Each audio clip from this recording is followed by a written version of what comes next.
Ljudi, pogledajte ovu gužvu. Poslije vam objasnim metodu kako da ne čekate nikad u gužvu. Ali mora da imate jedno malo da teka od vas. Sad će vidite kad Anja izađe da vam objasnim kako nikada ne čekate.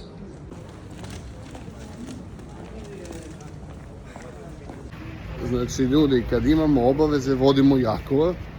Ja čekam Anju ispred da me ljudi ne vide što sam kao Anja sama. I Anja završava poslove i samo kaže ajde. Ajde vi sa bebom. Ako nema bebu, mi ćemo pozajmimo. Vi napravite bebu. Pa napravite i mi ćemo vam pozajmimo.